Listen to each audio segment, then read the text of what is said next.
अब पढ़ने का भी मन नहीं कर, यही तो देखो, यही वो ट्रिगर मोमेंट है। अगर तुम ये सोच रहे हो कि नहीं तुम्हारा पढ़ने का मन नहीं कर रहा, तो यही वो ट्रिगर मोमेंट है। यहाँ पे अगर तुमने मन बना लिया तो तुम गेम पलट सकते हो। यहाँ से तुमने मन बना लिया ना, तुम गेम पलट सकते हो भाई। क्या प्लान ऑफ एक्शन होना चाहिए? सबसे पहले आप पकड़ो पॉकेट टॉपिक्स को। एवरीडे लाइफ को मैंने P1 कोड दिया है, कोड P1 दिया है। एनवायरमेंटल को P2 दिया है। क्वालिटेटिव एनालिसिस प्यूरिफिकेशन को P3 दिया है। बायोमोलिक्यूल को P4 दिया है और पॉलीमर को P5 दिया है। ये पॉकेट टॉपिक्स हैं।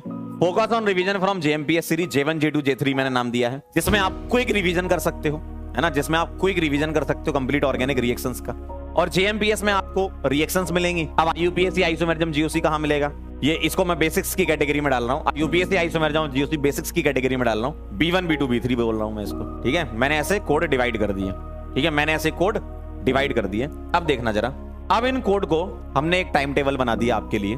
डेली आपको ये काम करना है, डेली आपको ये काम करना है। क्या काम है भाई?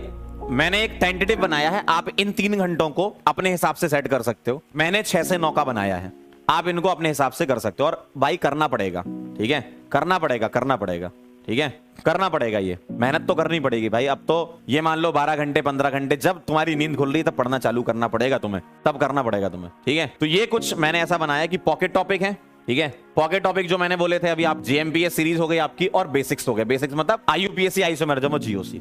क्या करना है आपको, ठीक है, क्या करना है आपको, ध्यान से देखो। अब एक बच्चा कह रहा है सर नोट से रिवाइज कर लें, तो होते हैं कई बच्चे नोट से भी रिवाइज कर सकते हैं, कई लेक्चर को 2x में देखते हैं तब भी रिवाइज कर लें। आपकी इच्छा है, आप नोट से करो या लेक्चर से, जैसा भी करो, लेकिन करो। नोट से करो चाहे लेक्चर से करो, जैसा भी करो लेकिन करो।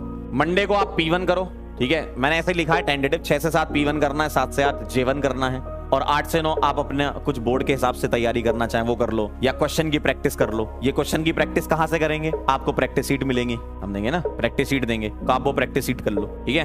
ट्यूसडे की अगर हम बात करें तो इसमें P2 कर लो, यहां पर J2 कर लो, यहां पर B1 कर लो। मैंने जहां पर 3 चीजें लिखी है ना, 3 चीजें, वहां पे 2 छोटे छोटे डाले हैं। भाई थोड़ा फीजिबल भी तो होना चाहिए, ऐसा नहीं कि कुछ भी प्लान बना दिया। फीजिबल भी तो होना चाहिए, ऐसा नहीं कि कुछ भी बना दिया आप कर ही ना पाओ। आपको भी देखते हुए कि हाँ इतना कर लेना चाहिए। जैसे P2 J2 और B1 है, ठीक है।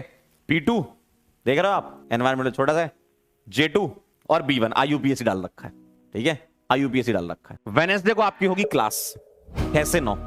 वेडनेसडे को 6 से 8 या 6 से 9 देख लेंगे, अभी बात कर लेंगे आपसे, है ना। तो वेडनेसडे को होगी आपकी क्लास।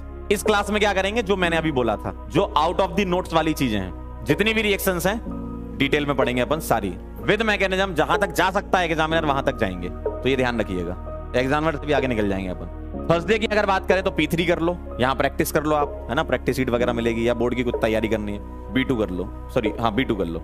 फ्राइडे को फिर क्लास होगी आपकी, ठीक है, और क्लास का ड्यूरेशन कम से कम 2 घंटे तो रखेंगे, ताकि कंटेंट भी कवर हो जाए आपका, है ना। 2 घंटे तो कम से कम देने पड़ेंगे आपको मुझे, ठीक है। 2 घंटे आप मुझे दे दो, इसके बाद हम अप्रैल अटेम्प्ट में बात करेंगे। अब कई लोगों के लिए कहना बहुत वैसा होता है कि यार क्या कर रहे हैं ये। अब देखो ज्यादा टेंशन नहीं ले सकते अपन अब लोगों की। जिन लोगों को लगता है कि भाई हम आपके लिए यहाँ खड़े हैं, हम सोच रहे हैं और हम आपको करा देंगे, तो मतलब करा देंगे। देखना है तो जरा 1 आध हफ्ते गुजरने दो, फिर आप खुद ही फील कर लोगे कि वेडनेसडे को क्या होता है, फ्राइडे को क्या होता है ना। मैक्सिमम बातें समझ में भी आ गई होगी क्या करना है, ठीक है। स्टार्ट एक्टिंग नाउ, और बिकॉज टाइम सेकंड अटेम्प्ट से पहले आपके पास कम है।